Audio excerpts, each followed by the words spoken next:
Baraya bayangkan, Baraya sedang berduka, tiba-tiba Baraya harus dibebani oleh begitu banyak ritual-ritual yang aneh seperti itu, yang membebani keuangan dan membebani psikis.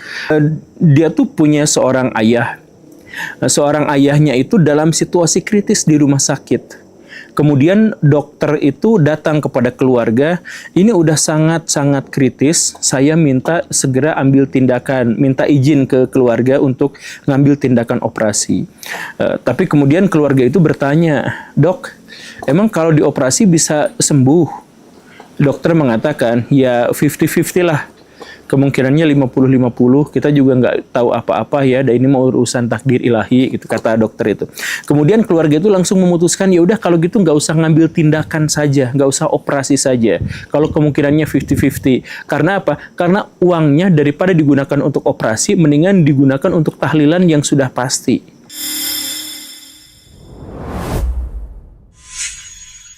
Kemarin ada warganet yang mengeluhkan tradisi tahlilan yang dalam pikirannya itu kok layak untuk dipertanyakan gitu. Ini adalah tradisi yang aneh gitu. Logika yang beliau sampaikan itu adalah bahwa dirinya yang sedang berbelasungkawa, dirinya yang sedang kehilangan anggota keluarga, tetapi dirinya pula yang harus melayani orang-orang, tamu-tamu dalam sebuah acara seremonial untuk mendoakan orang yang meninggal. Kan dirinya tuh sedang berduka, kok harus melayani orang gitu. Harus bayar orang gitu. Harus bikin acara yang semacam itu gitu. Kok bisa seperti ini gitu. Nah, iya, keluhan ini kemudian cukup viral di media sosial dan menghasilkan banyak sekali tanggapan.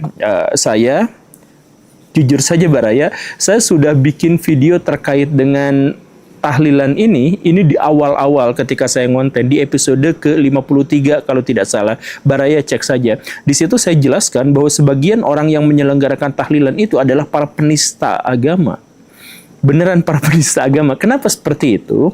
Karena di luar tanggung jawab MUI, di luar penglihatan dari NU, banyak sekali penyelenggara-penyelenggara tahlilan itu yang justru berjingkrak kegirangan setelah dia mendapatkan rezeki di atas penderitaan orang lain.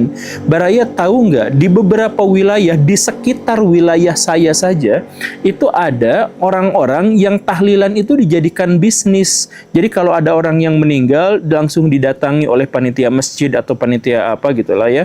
Kemudian, "Ibu maaf ya, mau tahlilan yang paket berapa?" Ada paket 3 hari, 40 orang yang hadirnya. Ada paket yang 7 hari, 40 orang yang hadirnya. Ada yang 60 orang yang hadirnya. Kemudian ada paket yang ketiga, yang 100 orang, dan seterusnya. Itu tuh ada paket-paketnya yang seperti itu, Baraya. Dan kemudian souvenir kematiannya, saya mohon maaf ya, souvenir tahlilan kematiannya juga sampai ada dan dijual bebas. Baraya cek di Blibli, di Shopee, di Tokopedia yang seperti itu, souvenir paket kematian itu, paket tahlilan itu ada, Baraya.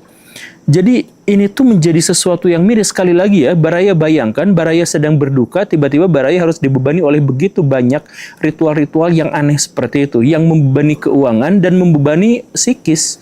Ditambah lagi, kalau ini pengalaman pribadi, maksudnya pengalaman kawan saya, orang Gunung Halu. Dia menceritakan kepada saya soal tahlilan seperti ini. Bahwa dia tuh punya seorang ayah. Seorang ayahnya itu dalam situasi kritis di rumah sakit.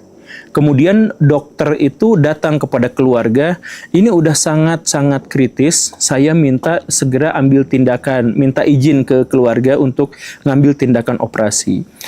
Tapi kemudian keluarga itu bertanya, "Dok, emang kalau dioperasi bisa sembuh?" Dokter mengatakan, ya 50-50 lah. Kemungkinannya 50-50, kita juga nggak tahu apa-apa ya, dan ini mau urusan takdir ilahi, gitu kata dokter itu. Kemudian keluarga itu langsung memutuskan, ya udah kalau gitu nggak usah ngambil tindakan saja, nggak usah operasi saja. Kalau kemungkinannya 50-50. Karena apa? Karena uangnya daripada digunakan untuk operasi, mendingan digunakan untuk tahlilan yang sudah pasti. Gitu, Baraya. Itu jadi tahlilan itu udah menjadi sebuah beban, bahkan menghilangkan nyawa manusia dalam konteks itu gitu. Lah, emang segitunya tahlilan itu ya, kalau Baraya cek ya, biaya jenazah di Indonesia plus tahlilan, ngambil kubur dan sebagainya itu jumlahnya itu bisa sama dengan biaya hajatan untuk menikahkan orang. Coba Baraya cek ya, ini di Indonesia kurang lebih seperti ini. Biaya makam itu 2,5 juta rupiah, kemudian gali kubur 500 ribu rupiah, tergantung wilayahnya dan tergantung orangnya. Tapi kain kafan dan lain-lain 500 ribu rupiah, keranda dan ambulans itu antara 1 sampai 2 juta rupiah. Lagi-lagi tergantung wilayahnya ya. Kemudian administrasi ngurusin surat kematian, waris, akta ini itu dan sebagainya itu antara 200 ribu sampai 500 ribu rupiah. Dan kemudian yang tadi tahlilan sehari itu antara 800 ribu rupiah sampai 2,4 juta rupiah per hari. Dan nanti tahlilan itu ada yang 1 hari, ada yang 3 hari, ada yang 7 hari, ada yang sampai 100 hari dan sebagainya.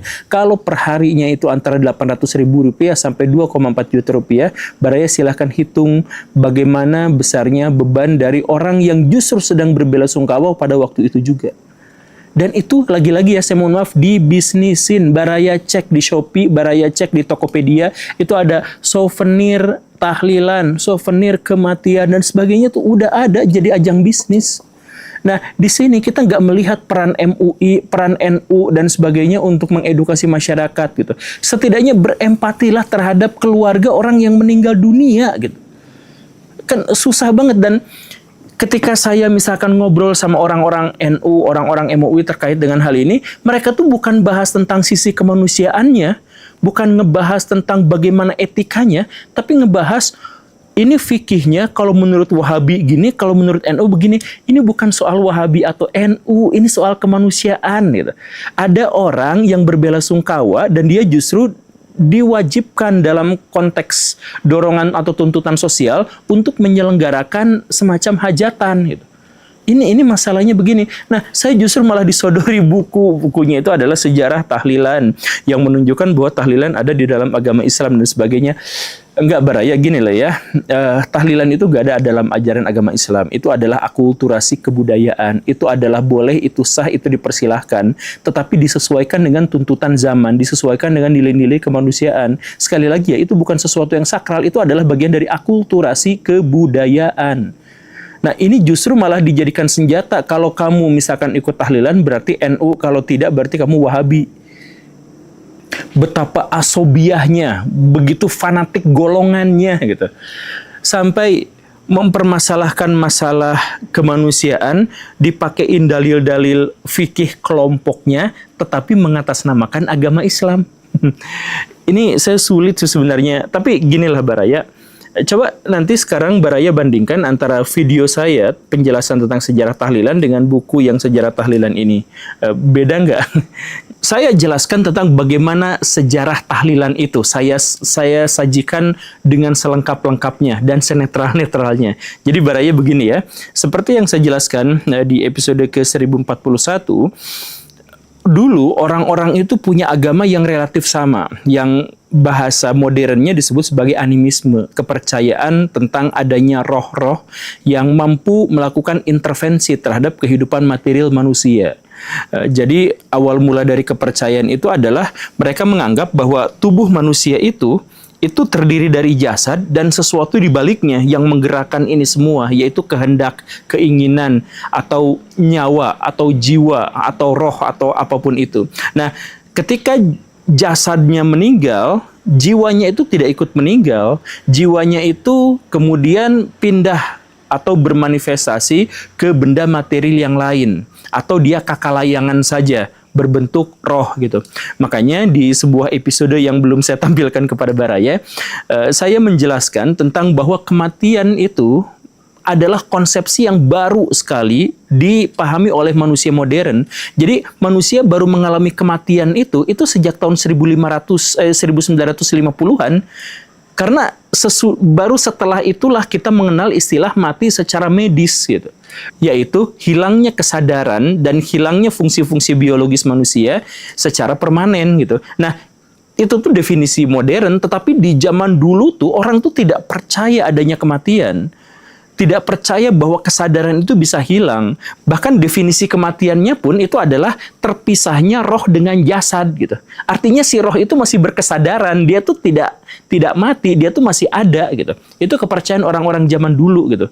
Bahkan itu juga yang kemudian diwariskan oleh agama-agama besar sampai sejauh ini. Jadi roh itu masih ada, roh itu masih berkesadaran, begitu kan? Nah, karena roh itu berkesadaran tapi jasadnya itu sudah tidak ada, atau sudah rusak, atau sudah fana, maka roh itu biasanya akan menjelma menjadi sosok yang lain, bertransformasi atau termanifestasi dalam wujud material yang lain. Ada yang mereka itu menempati pohon-pohon besar, ada yang menempati batu-batu besar, ada yang menjadi bagian dari sungai yang sangat besar, ada yang menjadi realitas cuaca, ada yang berubah menjadi fenomena udara, dan lain sebagainya. Jadi seluruh yang ada di alam semesta ini terdiri dari roh-roh yang termanifestasi dalam alam material. Begitu, itu kepercayaan orang berikut-berikutnya gitu.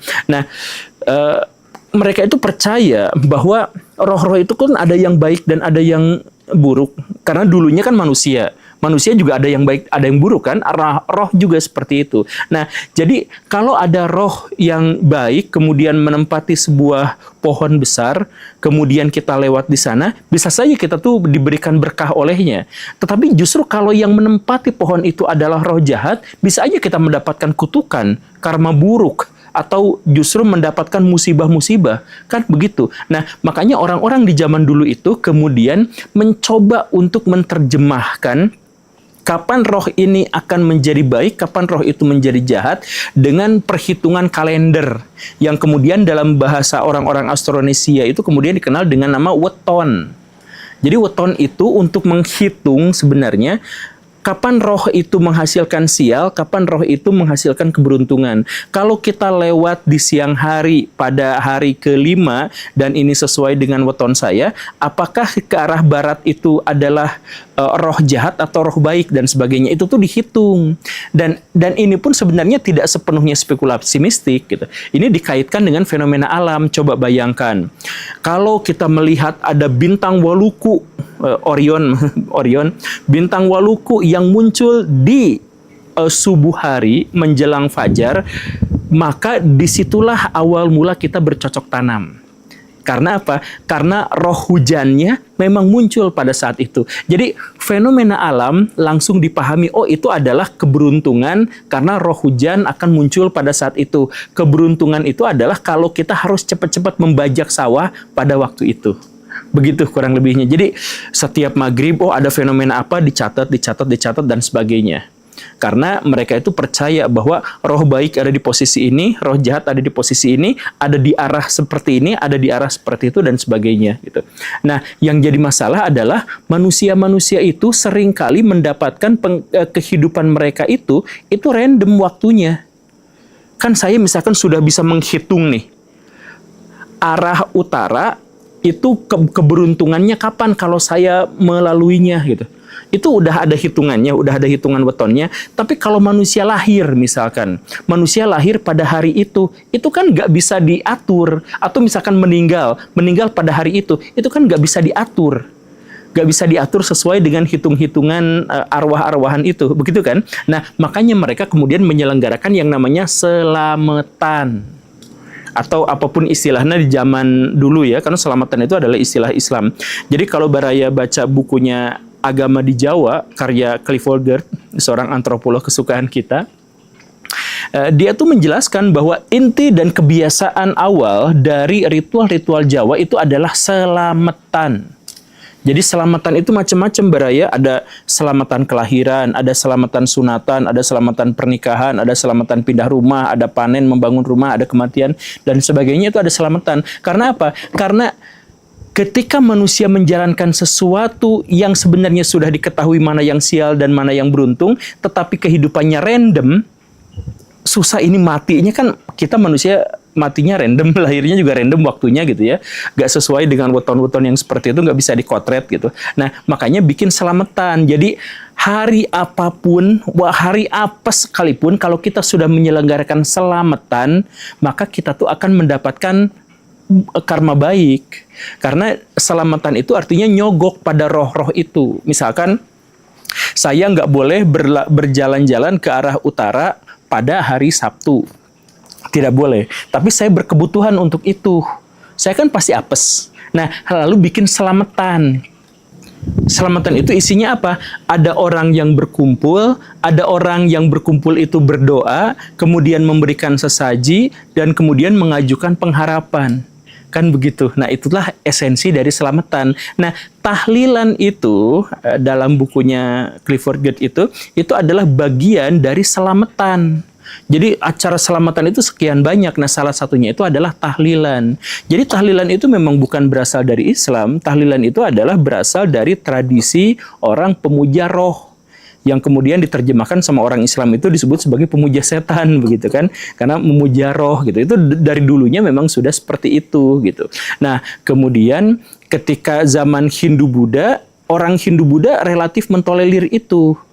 Tetapi orang Hindu-Buddha itu kemudian memisah antara selamatan untuk orang yang selamatan kematian untuk orang yang sangat kaya, bangsawan, atau orang yang sangat miskin. Nah, ini poinnya Baraya. Selamatan untuk keluarga bangsawan atau keluarga kerajaan itu memang biasanya besar-besaran, mengundang banyak sekali orang.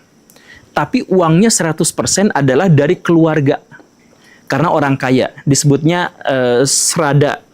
Jadi dalam beberapa prasasti atau khususnya dalam negara Kertagama itu dijelaskan, misalkan Raden Hayam Wuruk, Raja Majapahit, itu menyelenggarakan selamatan atau srada untuk neneknya yang meninggal dunia itu dengan mengadakan acara yang sangat besar, yang sangat megah, ngundang banyak orang untuk makan bareng-bareng, kemudian berdoa, ada mantra-mantra, ada sesaji, ada kurban, dan lain sebagainya.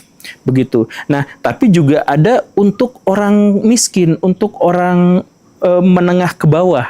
Nah, di situ itu yang dilaksanakannya apa? Itu adalah bagian dari solidaritas kelompok yang oleh Clifford Gert itu istilahnya itu disebut sebagai solidaritas sosial. Jadi ada orang yang meninggal, itu warga masyarakat itu langsung inisiatif. Ada yang ngasih beras, ada yang ngasih gula, ada yang ngasih hasil panen, dan lain sebagainya, berkumpul di situ. Kemudian ada satu orang atau beberapa orang ibu-ibu yang bagian masaknya. Nah, setelah itu benar bikin acara besar, makan bareng, sesajen bareng, mantra-mantra bareng, dan sebagainya. Tapi itu sama sekali tidak membebani orang yang meninggal. Tapi itu adalah bagian dari kolektivitas masyarakat. Gitu. Nah, jadi ada dua srada ya untuk bangsawan yang ditanggung oleh keluarganya, orang kaya memang, dan ada orang miskin yang itu adalah bentuk solidaritas sosial dari masyarakat. Nah, itu di zaman Hindu-Buddha. Ketika Islam masuk, kemudian orang-orang Islam, para penyebar ajaran agama Islam yang kita mengetahui itu adalah dari kelompok Sufi, melihat bahwa ini adalah sebenarnya praktek yang sangat bagus.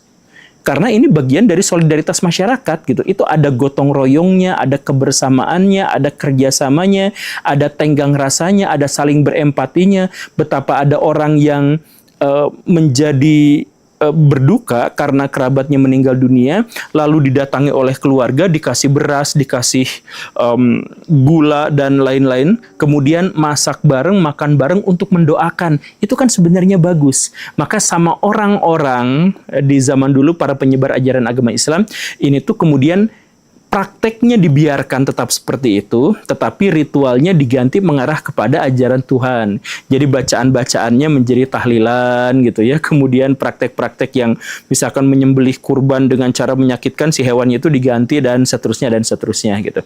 Nah, itulah kemudian dikasih nama tradisi itu sebagai selamatan. Selamatan itu kan selamat dari ajaran agama Islam, salam gitu ya. Jadi dirubah menjadi baik. Nah, jadi ini tuh di garis bawah ya, ini itu adalah hasil akulturasi kebudayaan. Karena dia adalah bentuk dari akulturasi kebudayaan, ya dia tuh gak sakral, Baraya. Jadi kalau dia mau melaksanakan ya syukur, kalau enggak juga enggak apa-apa. Jangan sampai ada ormas yang kalau kamu melaksanakan kamu NU, kalau tidak melaksanakan berarti kamu Wahabi gitu. Ya enggak seperti itu juga, itu baik, di zaman dulu tuh baik, karena ini adalah bagian dari gotong royong masyarakat untuk bisa menenangkan keluarga orang yang berbelasungkawa, kan begitu. Nah, jadi ya baik, tapi kalau misalkan tidak dilaksanakan juga ya tidak apa-apa, ini bukan tuntunan agama, jadi jangan langsung dimasukkan ke dalam bab-bab fikih dan kemudian ada perdebatan di situ dan panjang. Ini masalah kemanusiaan, Baraya. Ini adalah menyangkut masalah praktek terhadap kematian. Begitu kan? Nah, karena ini adalah bagian dari kebudayaan masyarakat, maka sesuaikan dengan nilai-nilai kemanusiaan. Jadi kalau sampai ada yang praktek ini dijadikan bahan bisnis gitu, ini ada paket tahlilan sekian hari, paket tahlilan sekian hari dan sebagainya, itu kan sebenarnya munafik, Baraya, jahat itu sebenarnya kan. Bahkan tahlilan-tahlilan yang awal juga tidak pernah seperti itu. Saya waktu kecil tuh lihat orang-orang yang tahlilan itu, kalau ada orang yang meninggal dunia, itu ibu-ibu tuh spontan. Langsung tiba-tiba mendadak pakai kerudung gitu ya di ini, kemudian bawa bakul, ada yang bawa ayam, ada yang bawa daging, ada yang barang-barang dari pasar dia langsung beli, ada yang beli beras, bawa beras gitu. Semuanya tuh ditumpuk di keluarga orang yang meninggal. Kemudian tiba-tiba ada orang yang udah ngurusin, saya semuanya yang ngurusin soal makanan, nanti Pak RT yang ngurusin soal pemakaman dan sebagainya. Jadi orang yang jadi anggota keluarga itu merasa dibantu gitu. Itu waktu saya kecil tuh masih seperti itu. Sekarang banyak praktek-praktek dari oknum-oknum jahat yang justru ngebisnisin dan itu dibiarkan, dan ketika ada perdebatan justru malah dibela dengan bahasa-bahasa fikih. Padahal jadi mengatasnamakan agama, padahal itu adalah untuk kelompok tertentu, asobiyah, untuk fanatik terhadap golongan. Ayolah Baraya, kalau Baraya memang benar-benar menganggap bahwa agama ini adalah rahmatan lil alamin, kalau Baraya menganggap bahwa agama ini adalah inspirasi bagi kebaikan, kalau Baraya menganggap bahwa agama ini adalah kontrol sosial yang positif buat masyarakat dan sebagainya, ya tolong jangan perlakukan ajaran agama ini sebagai alat legitimasi kekuasaan dan kehausan kita atas ego kelompok. Saya ingin menegaskan di video ini bahwa NU itu bukan Islam. NU itu adalah ormas Islam. Dia itu adalah kelompok keagamaan yang dibuat oleh manusia dan di Indonesia sama sekali tidak pernah terdaftar sebagai agama. Kenapa saya ingin menekankan itu? Karena saya melihat sekarang ada fenomena di mana beberapa orang atau beberapa kelompok orang menganggap NU itu sakral dan suci sebagaimana agama. Bahwa dia itu tidak boleh dikritik, bahwa dia tidak boleh disenggol, bahwa dia tidak boleh dihujat karena dia itu sakral dan suci. Saya ingin menegaskan bahwa hal itu tidak pernah terjadi, bahwa NU tetaplah NU, bahwa dia adalah ormas, ormas keislaman, ormas yang menjaga nilai-nilai keagamaan di Indonesia. Nah, kenapa sekarang NU menjadi nampak seperti radikal dan asobiyah? Kemarin lalu ada seorang warga NU, warga Banser, dan dia secara struktural memiliki jabatan. Dia mengatakan bahwa siapa saja yang mengolok-olok kiai, maka halal darahnya, dan dia siap untuk menggoroknya sama seperti menggorok orang-orang PKI. Saya ingin menyampaikan pengalaman saya pribadi bahwa saya sejak lahir sampai sekarang, saya tidak pernah mendengar kata-kata ancaman semengerikan itu keluar dari mulut orang Nahdlatul Ulama. Saya mendengar kata-kata itu dari ISIS, ya saya pernah. Saya mendengar kata-kata itu dari JI, saya pernah mendengarnya. Saya mendengar kata-kata itu mungkin keluar dari kader FPI, ya saya pernah mendengar itu secara langsung. Tapi dari kader NU, saya gak pernah mendengar itu. Jadi apa yang terjadi sebenarnya di tubuh NU sehingga orang-orang NU menjadi seradikal seperti yang dulu mereka lawan. Kalau misalkan dulu kita menghadapi seruan dan ucapan yang menyakitkan, yang mengancam dari orang-orang JI, dari orang-orang ISIS, kita tuh nggak khawatir. Karena kita tuh merasa bahwa pertama JI dan ISIS itu jumlahnya sangat sedikit, dan yang kedua bahwa NU sebagai organisasi massa yang sangat besar itu melindungi kita dari mereka. Orang-orang NU itu ada di garda terdepan untuk berhadapan dengan kaum radikalis yang seperti itu. Nah, tapi kenapa NU justru menjadi kaum radikal seperti yang dulunya mereka lawan? Dan kalau misalkan dikatakan bahwa ini sekedar oknum, bahwa ini adalah anggota yang tidak mewakili orang NU. Oke, saya bersyukur kalau memang ada pernyataan seperti itu. Tetapi yang saya dengar justru adalah yang sebaliknya. Kemarin Wakil Sekjen PBNU mengatakan bahwa ancaman itu, kemarahan dari Banser itu adalah wajar, adalah lumrah ketika kiainya memang diolok-olok. Nah, artinya apa? Artinya ini adalah pernyataan dari organisasi. Bukan, ya ini adalah pernyataan dari satu orang, tetapi kemudian dianggap lumrah, dianggap wajar oleh kelompok besar yang namanya adalah PBNU. Maka saya bertanya, di mana NU yang moderat, yang dulu wasatiyah itu? Kan dalam Islam begini Baraya, fanatik golongan itu haram. Fanatik golongan itu oleh Nabi disebutnya menjijikan. Dan fanatik golongan itu oleh Nabi disebut sebagai di luar dari kelompok kami, di luar dari kelompok Islam. Apa itu asobiah? Karakteristiknya, ciri-cirinya, yaitu mereka yang senang karena kelompoknya, mereka yang marah-marah justru karena kelompoknya, mereka yang berjuang karena kelompoknya. Jadi bukan karena sesuatu yang lebih besar, tapi karena kelompoknya. Coba sekarang saya tanya kepada warga Nahdliyin, kepada orang-orang NU, kepada PBNU. Ketika ada skandal korupsi Al-Quran, mereka bungkam. Ketika ada skandal korupsi haji, mereka diam. Mereka tidak berjuang, tidak bergemuruh, tidak mengeluarkan pendapatnya. Ketika ada masalah pencabulan, mereka diam. Karena apa? Karena yang terjadi itu semua ada di dalam golongannya, ada dalam kelompoknya. Tetapi begitu kelompoknya disenggol, dikritik, mereka langsung marah-marahnya sampai mengeluarkan ancaman pembunuhan. Artinya dalam hal ini apa? Asobiyah. Mereka marah bukan karena kemaksiatan, mereka marah bukan karena dosa, mereka marah bukan karena skandal, tapi mereka marah ketika diri mereka dihujat. Nah, inilah yang disebut sebagai asobiyah, yang disebut sebagai menjijikan kata Nabi. Dulu NU nggak gini, dulu NU tuh terkenal menantang, ayo kelompok-kelompok di Timur Tengah, kita tuh kalau mau berislam jangan seperti mereka. Mereka itu banyak berperang, mereka tuh bertempur di mana-mana. Itu yang dikatakan oleh warga Nahdliyin beberapa tahun yang lalu. Sekarang justru menjadi sebaliknya. Baraya ingat nggak? Dulu ada warga Nahdliyin yang rela mengorbankan jiwanya, bawa bom keluar dari gereja untuk menyelamatkan jamaah orang-orang Kristen yang sedang beribadah. Dia meninggal untuk menyelamatkan jiwa orang-orang non-Muslim. Sekarang terhadap orang Islam sekalipun mereka menyerang, mereka mengancam, melakukan pembunuhan. Jadi orang-orang NU yang dulu itu kan rekonsiliasi kita. Orang-orang NU itu tempat bersembunyi, kelompok-kelompok minoritas. Orang-orang NU itu tempat yang kita andalkan untuk bisa mengadu dari ancaman, dari intimidasi kelompok-kelompok radikal. Nah, sekarang sebaliknya, orang NU lah yang justru malah mengancam orang lain, menggorok orang lain. Sekarang saya tanya, di mana keteduhan orang-orang NU yang dulu itu? Kita menjadi sangat khawatir karena dulu ketika ISIS mengancam kita, kita tuh fine-fine aja. Karena apa? Jumlah mereka sedikit.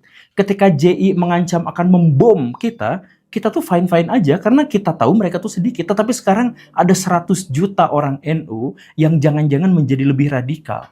Itu kan menjadi sangat mengerikan, Baraya. Dan ketika orang-orang NU sekarang dikritik, ya mereka balik menyerang. Jadi maksudnya gini, Baraya, pengalaman saya dulu ya, ketika saya ngobrol dengan orang-orang NU tuh sambil ngopi, sambil ngerokok. Mereka ya, saya nggak ikutan ngerokok. Tapi mereka sambil ngopi, sambil ngerokok dan sebagainya. Kadang-kadang mereka tuh keluar candaan-candaan yang ngejekin orang NU sendiri gitu. Ngejekin, ada misalkan seorang Gus yang ngomong sama saya, NU tuh kalau dibandingkan Persis dan Muhammadiyah kayak bis yang gede yang reyot gitu.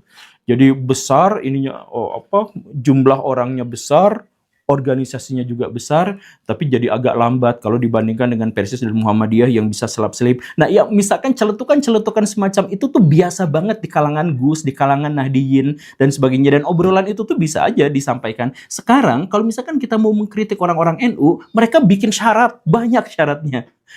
Kalau mau mengkritik NU, syaratnya yang pertama adalah bahwa harus ada di dalam. Nah, kalau misalkan di luar nggak boleh. Kayak misalkan kalau mengkritik pesantren harus orang pondokan juga. Kalau nggak, ya siapa, kamu kan nggak ngerti apa yang ada di dalam. Itu template jawabannya seperti itu.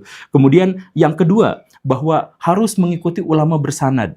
Jadi untuk mengajukan kritik aja syaratnya banyak. Kemudian yang ketiga, makomnya harus setara antara pengkritik dengan yang dikritik. Atau kalau mungkin yang mengkritik harus lebih tinggi makomnya daripada yang dikritik. Ya ini menjadi agak membingungkan bagi saya kenapa NU bisa menjadi seperti ini gitu. Atau mungkin ya apa yang saya barusan narasikan itu adalah NU-nya Gus Dur gitu. Dan kalau kita menganalisis atau setidaknya mencoba untuk mengkomparasikannya, memang NU di zaman Gus Dur itu sangat berbeda dengan NU di zaman sekarang. Coba, ini salah satu perbedaannya yang mencolok gitu ya. NU di zaman Gus Dur itu tangguh, kuat, dan bahkan rela untuk bertempur melawan pemerintahan yang sah. Bukan bertempur untuk mengkudeta, tapi untuk mengkritik dan meluruskan. Bayangin, di zaman Pak Harto. Pak Harto itu Baraya ngeri banget Baraya, walaupun sering senyum, sering apa, saya tuh ngalamin di zaman itu tuh kan. Itu tapi murah senyum, tapi bisa ngilangin nyawa orang gitu. Dan itu ekstrim, diktator, otoriter oleh orang-orang di zaman dulu tuh disebutnya seperti itu. Nah, NU di zaman Gus Dur itu berani melawan Soeharto. Bahkan ngata-ngatain Soeharto tuh bodoh gitu. Itu berani mengatakan seperti itu. Jadi beroposisi. Ini sebenarnya bukan soal oposisi atau koalisi, bukan. Tapi bahwa NU dulu itu punya integritas yang kuat, punya kemandirian, punya kemerdekaan, tidak dicampuri oleh kepentingan-kepentingan yang lain. Jadi kalau misalkan ada kemaksiatan, dilawan. Bahkan ketika kemaksiatan itu ada di pemerintahan mereka sendiri, ya mereka lawan. Mereka beroposisi bukan terhadap pemerintahnya, tapi beroposisi terhadap kebijakan-kebijakan yang penuh maksiat. Nah, itu kan NU yang seperti itu, yang dulu tuh yang seperti itu. Jadi mereka siap untuk bertanding. Nah, NU yang sekarang, saya mohon maaf, tapi saya rasa tidak jauh dari kelompok yang menjadi lumbung suara bagi penguasa untuk pemilu dan pilkada. Jadi kalau ada pilkada, kalau ada pemilu, maka elit-elit mereka itu disimpan sebagai wakilnya, disimpan sebagai calegnya, dan lain sebagainya. Dan hal yang semacam itu saja. Makanya setelah mereka akhirnya diangkat menjadi wakilnya, menjadi calegnya, dan sebagainya, akhirnya mereka menjadi bumper bagi kejahatan yang bisa aja dilakukan oleh pemerintahnya sendiri. Jadi misalkan ketika di Indonesia ada hiruk-pikuk masalah tambang, yang itu dianggap sebagai merusak lingkungan, itu NU dikasih tambang itu, dan kemudian benar-benar membela tambang itu. Ini jadi dulu NU tuh punya izah, punya marwah, dia itu ada independen, bahkan melawan siapapun dia tuh bisa. Sekarang dia menjadi lumbung suara bagi kekuatan politik. Saya menduganya sih sejak gara-gara NU itu bergabung dengan kekuatan politik itulah jadi seperti itu. Di zaman Gus Dur, saya ingat Gus Dur tuh pernah ngeluarin sebuah buku tipis kecil gitu, yang isinya itu tidak haram untuk milih Golkar dan PDI, dan tidak wajib untuk milih P3. Jadi maksudnya kader NU tuh kalau misalkan soal partai-partai politik, dia gak usah ikut campur sama yang seperti itu gitu. NU tuh nggak ikut-ikutan yang begitu gitu. Nah sekarang banyak sekali orang-orang yang berkampanye, warga Nahdliyin pasti coblos partai ini. Nah yang seperti itu. Ya, jadi mungkin gara-gara sekarang pimpinan-pimpinan dari NU, dari PBNU itu sibuk berpolitik, bahkan ketika kalau di muktamar, itu mereka itu banyak sekali skandal-skandal dan isu-isu soal suap sekian ratus juta, soal izin dari presiden, apa segala rupa. Sekarang kalau muktamar itu ributnya di situ. Ya soal kepentingan-kepentingan politik itu. Ya mungkin gara-gara itu gitu ya, gara-gara itu maka pimpinan-pimpinan tertingginya itu menjadi lupa membina kader-kader yang di bawahnya. Jadi kader-kadernya dilepas saja karena mereka sekarang sibuk untuk mempertaruhkan jabatan, pangkat, dan nilai-nilai keduniawian yang lain. Mungkin seperti itu. Mereka ingin agar Kementerian Agama harus mereka tetap pegang. Mereka ingin agar ngurusin Al-Quran, ngurusin jamaah haji, dan sebagainya harus tetap mereka yang pegang. Bahkan ketika dari kalangan mereka korupsi berkali-kali, mereka tetap menuntut mereka yang pegang gitu. Jadi karena mereka fokusnya di situ, mungkin orang-orang intelektual yang di bawahnya itu menjadi tidak terjamah dan akhirnya tidak berkembang. Dan saya juga melihat ada fenomena baru di NU. Jadi ini yang saya lihat ya, silahkan konfirmasi dan silahkan validasi apakah ini benar atau tidak. Dulu orang-orang NU itu sangat percaya diri sampai-sampai mereka tuh sudah mencukupkan pelajaran agama tuh dari pesantren-pesantren mereka. Sehingga ketika mereka misalkan mau melanjutkan studi pendidikan, mereka studinya tuh ke Amerika, ke Eropa gitu ya. Tokoh-tokoh intelektual NU itu kan begitu. Kalau misalkan udah beres menyantri di Indonesia tuh keluar negerinya tuh ke Amerika ke apa gitu. Sehingga pas balik lagi tuh pemikiran mereka tuh adalah gabungan antara nilai-nilai tradisi dalam ajaran agama Islam versi Indonesia atau dalam tafsiran Indonesia dengan kemegahan tradisi intelektual orang-orang barat. Begitu kan? Kayak Gus Ulil itu kan seperti itu. Nah, mungkin begitu. Nah, sedangkan sekarang yang saya lihat NU tuh kalau udah lulus dari pesantrennya tidak cukup pede dengan pelajaran-pelajaran di pesantrennya, sehingga ketika mereka lanjut studi, mereka balik laginya tuh ke Mesir. Bahkan sejak tahun 2018 tuh ada beasiswa ke Mesir gitu, dari NU-nya gitu. Ya sekarang memang datang ke Cina, tapi baru-baru ini. Cuman maksudnya, jadi ya nggak lengkap gitu. Kalau dulu mah nilai-nilai tradisi Islam Nusantara kemudian disintesiskan dengan nilai-nilai studi Barat. Nah sekarang yang dari Islam Nusantara ya ke Islam Timur Tengah gitu. Dan akhirnya mungkin nilai-nilai diskusinya juga menjadi lebih lemah gitu. Mungkin gitu ya. Jadi kalau zaman dulu tuh kalau misalkan ada sengketa ya udah tabayun gitu kan. Ayo kita ngobrol, ayo kita diskusi. Sekarang malah ngancem gitu ya. Jadi saya mohon maaf atas hal itu. Jadi anggap kritikan ini tuh bukan kritikan hujatan, bukan cacian, bukan makian, bukan semacam itu, bukan. Ini saya tuh berteman banyak tuh dengan orang-orang NU dan walaupun saya tidak berafiliasi dengan kelompok Islam tertentu, saya tuh ya cair aja ngobrol dengan mereka tuh dari zaman dulu tuh. Cuman sekarang ya untuk mengkritik aja menjadi sangat sulit. Bahkan kemudian saya melihat orang-orang NU tuh saking tidak mau untuk berdiskusinya, bahkan pembaruan pun akhirnya tidak terjadi gitu. Saya tidak tahu di zaman Gus Dur tuh pembaruan tuh terus-terusan kelihatan gitu, kelihatan banget gitu. Nah sekarang pembaruan tuh bahkan untuk mencapai pembaruan itu kan harus ada masalah gitu. Jadi Baraya kalau mau bikin skripsi misalkan, kan harus ada masalahnya dulu. Kalau kita mau melakukan satu pembaruan atau perbaikan, ya dimulai dari ada masalahnya dulu gitu kan. Nah masalah itu tuh diakui. Nah kalau orang-orang Nahdien yang sekarang, kalau ada masalah justru malah ditutupi. Sama seperti Pak Menteri Agama kemarin, ada 160 kasus yang terlaporkan kekerasan seksual yang terjadi di pesantren. 160. Jadi 130 maaf. Dari 180 hari setengah tahun itu, 130 terjadi kekerasan yang itu dilaporkan. Jumlahnya tentu saja lebih banyak. Nah, alih-alih diperbaiki, alih-alih itu menjadi momentum perbaikan dan perubahan, itu malah ditutupi dengan mengatakan bahwa itu sebenarnya adalah angka yang dibesar-besarkan. Nirempati, mengingkari fakta, dan menjauhi fenomena. Jadi akhirnya sekarang walaupun NU itu besar, tapi dia menjadi bulan-bulanan netizen di media. Sekarang netizen-netizen itu yang ngejelek-jelekin dan sebagainya. Ini malah ditutupin. Dan bukan hanya ditutupinnya itu dengan cara yang sangat-sangat masif, Baraya. Jadi ketika pesantren NU kemarin itu mendapatkan serangan yang luar biasa, saya melihat gerakan di media mainstream, itu sepertinya orang NU langsung pesan banyak sekali berita-berita positif ke media-media. Makanya saya ngecek di satu hari itu ketika puncak hujatan terhadap NU, itu berita-berita di Google itu jadi positif semuanya. Ada pesantren yang dapurnya lebih bagus daripada MBG, ada pesantren yang berprestasi. Jadi tiba-tiba muncul seperti itu. Dan itu tuh 3 jam yang lalu, 6 jam yang lalu, 2 jam yang lalu, semuanya jadi positif gitu. Jadi menggerakkan buzzernya sampai sedemikian rupa untuk menutupi kasus, untuk menutupi fenomena.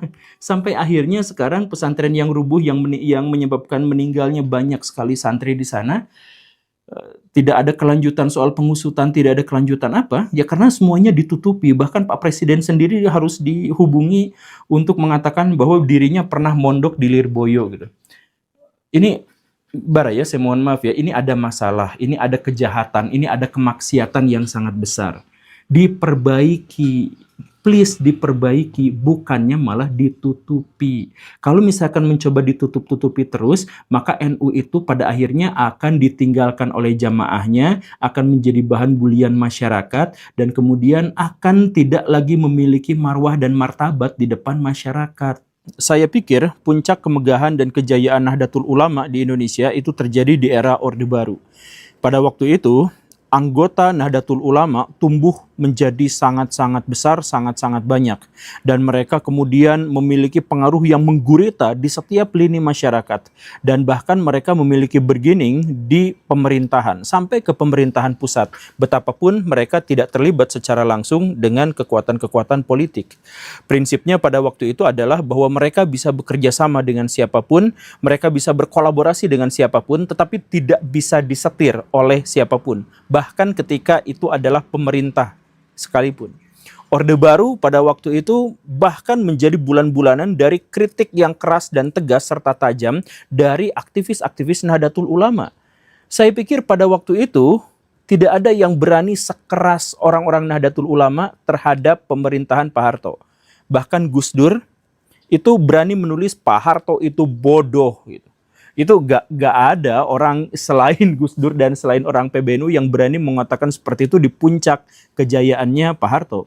Dan Pak Harto pada waktu itu tidak tinggal diam, beliau melakukan segala cara dengan kekuatan, dengan kekuasaan, dengan orang-orang intelijen dan sebagainya, berusaha untuk menggulingkan Gus Dur, berusaha untuk memecah belah NU, tetapi NU tetap tidak bisa dipecah belah. Bahkan selevel pemerintahan Orde Baru tidak bisa memecah belah NU pada waktu itu. Sedemikian kuatnya NU. Kenapa? Karena mereka berprinsip Hitoh tahun 1926. Bahwa lagi-lagi mereka bisa berkolaborasi dengan siapapun, tetapi independensi adalah nomor satu. Tapi itu dulu. Sekarang apa? Sekarang NU itu tidak lebih dari pemanis pilkada dan pemilu. Kalau ada calon yang pengen menang di satu daerah, kalau ada calon yang pengen menang di Indonesia, maka yang mereka lakukan adalah gaet ulama-ulama NU, silaturahim dengan mereka, kalau mungkin bawa itu sebagai wakilnya, dan itulah yang akhirnya menyebabkan mereka menang.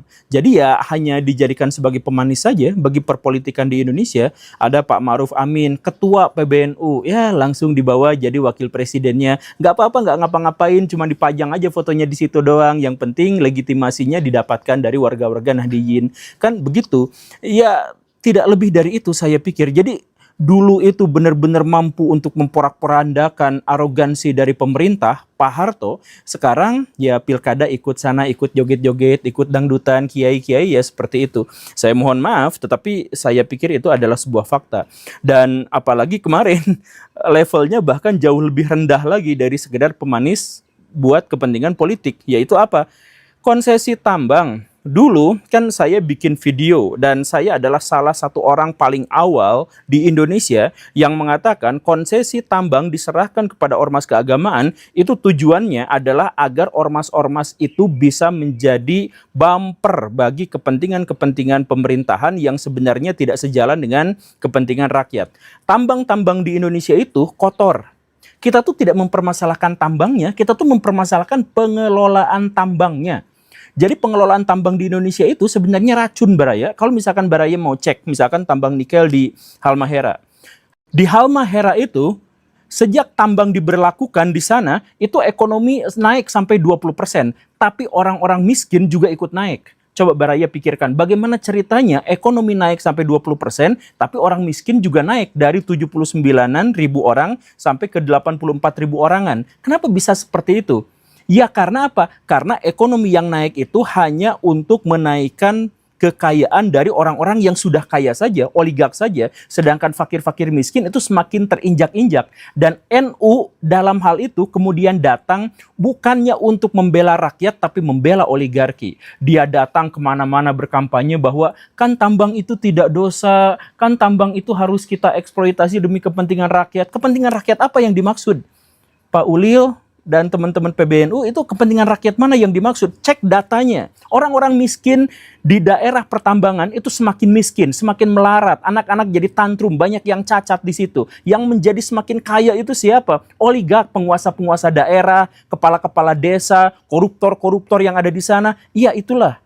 Dan apa? NU dijadikan bumper setiap ada aktivis, setiap ada oposisi, setiap ada orang-orang yang kritis meminta haknya kepada pemerintah agar tambang ini dikelolanya kalau mungkin bersama-sama, jangan merusak lingkungan karena ini adalah bagian dari urat nadi ekonomi di situ. Tapi semuanya dilibas oleh datanglah PBNU untuk menjadi bumper. Udah segini gitu, kalian itu Wahabi lingkungan, bla bla bla bla. Apa hubungannya Wahabi dengan lingkungan? Serendah itu sekarang. Jadi kalau dulu mah masih lumayan dijadikan wakil presiden, dijadikan apa, lumayan. Sekarang mah bahkan menjadi bumper. Jadi kalau misalkan ada amarah dari masyarakat, kalau ada demonstrasi, nah simpen kiai-kiai di situ agar berfatwa. Fatwanya itu langsung keluar ke sana ke sini untuk kemudian membenarkan kezaliman dan kejahatan. Wahai orang-orang NU, saya tanya kepada Baraya semua, apakah ini yang dibangga-banggakan itu? Apakah Nahdiyin itu memang benar-benar suka dengan hal yang seperti ini? Saya pikir juga enggak. Saya kenal sama banyak sekali orang-orang Nahdiyin dan saya pikir ya mereka juga sebenarnya tahu masalahnya, mereka juga kritis ya, cuman karena petinggi-petingginya itu mungkin sudah dapat konsesi tambang yang luar biasa itu, ya nggak apa-apalah menyengsarakan rakyat di daerah tertentu, ya nggak apa-apalah bikin kerusakan lingkungan di wilayah tertentu, yang penting kan saya kebagian, dan alhamdulillah sejak saat itu, maka setelah saya kaya raya, saya bisa mengeluarkan fatwa bahwa pertambangan itu adalah boleh-boleh saja, dan yang menentang itu adalah Wahabi. Mungkin nggak sih seperti itu? Coba gini lah Baraya, konsesi tambang itu seharusnya nggak diserahkan kepada ormas keagamaan. Kalau mau diserahkan kepada ormas industri gitu ya, diserahkan kepada orang-orang yang memang sudah memiliki kapasitas dan kapabilitas untuk ngurusin tambang. Kan seharusnya begitu. Kenapa diserahkan kepada ormas keagamaan? Ya untuk bumper. Jadi agama di Indonesia itu jadi bumper, jadi tameng untuk kejahatan, untuk kezaliman. Coba kalau misalkan saya ajak ke orang-orang NU, balik lagi ke Hitoh ya, balik lagi ke Hitoh, atau misalkan lebih awal lagi lah. Daripada ngurus tambang, itu yang bukan bidang NU, kenapa NU gak ngurus lagi urusan-urusan keagamaan dan kesosial masyarakatan? Sebab jangankan ngurus tambang, ngurus sosial dan keagamaan aja, PBNU sekarang tuh, saya mohon maaf ya, mandul. Saya mohon maaf, itu pikiran saya. Kenapa? Ya coba bayangkan seperti ini Baraya, ada nggak data ketika Nahdlatul Ulama ada di satu tempat, kemiskinan turun? Ada nggak? Nggak ada.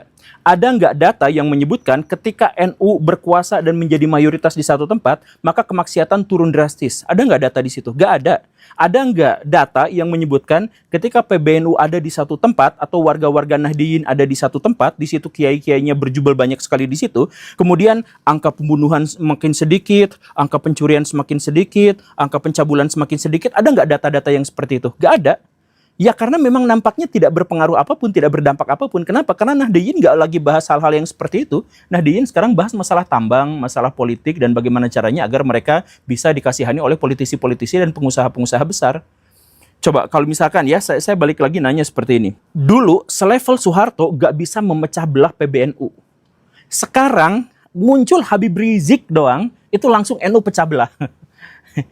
Dulu NU itu tidak bisa disusupi. Bahkan ketika berhadapan dengan PKI, dia tidak bisa disusupi. Dia hajar semuanya PKI. Sekarang datang Hasbara, datang orang-orang Zionis, itu orang-orang PBNU dijadikan agen oleh Israel, itu mereka fine-fine aja. Itu di situ bodohnya kuadrat Baraya, saya mohon maaf ya. Satu, dia dijadikan antek untuk kepentingan Zionis, itu aja sudah bodoh banget. Yang lebih bodohnya lagi apa? Mereka foto-foto dan kemudian dipublish, ditunjukkan ke ruang publik gitu. Jadi udah menjadi antek Zionis, jadi antek teroris, kemudian mereka justru malah foto-foto dan dipublikasikan. Kan serendah itu level berpikirnya itu gitu.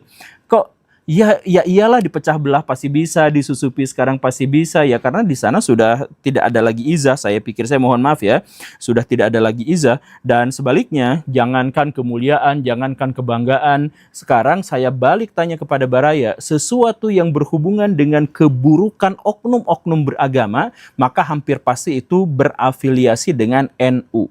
Benar atau tidak? Saya sebut satu-satu. Kasus pencabulan di pesantren, hampir pasti itu pesantren NU. Kasus kekerasan dalam pesantren, itu hampir pasti pesantren NU. Kemudian yang suka geruduk-geruduk pengajian orang, itu bukan orang Wahabi, bukan orang Syiah, bukan orang Ahmadiyah, tapi pasti orang-orang NU. Yang suka geruduk-geruduk pengajian orang lain itu. Kemudian yang suka menggeruduk umat lain ketika beribadah, itu juga biasanya itu adalah orang-orang NU. Kemudian yang nyembah kiai sampai sujud-sujud kakinya dicium, itu juga pasti orang NU. Aktor-aktor dan oknum-oknum habaib yang berlebihan, yang ekstrim, yang bahkan mengganti nama Tuhan menjadi Habib, itu biasanya berlindung di NU. Bahkan sebaliknya, Yang suka ngomong sama semut, yang katanya bisa bahasa setan dan lain sebagainya, yang onono, itu juga adalah orang-orang NU. Semuanya itu berhubungan dengan orang NU. Kemudian yang solawatan, pakai konser joget-joget banyak kan, ada lampu-lampu disco dan sebagainya, itu ormas yang mana kalau bukan NU? Kemudian yang yaitu yang tadi yang dipecah belah hanya gara-gara habaib itu siapa? Yang kemudian muktamarnya berantem satu sama lain, rebutan kekuasaan, itu dari siapa? Dari Muhammadiyah? Enggak, dari NU. Kemudian aliran-aliran yang aneh-aneh di Indonesia itu juga biasanya mengaku-ngaku atau berafiliasi dengan NU. Yang kalau misalkan mau bangun masjid itu sampai ngemis-ngemis di pinggir jalan, bahkan ngemis-ngemis di YouTube, itu semuanya siapa? Itu juga biasanya adalah orang-orang NU. Sekarang sesuatu yang baik kita tidak bisa melihat dari NU, tetapi yang buruk-buruk kelihatan di mana-mana.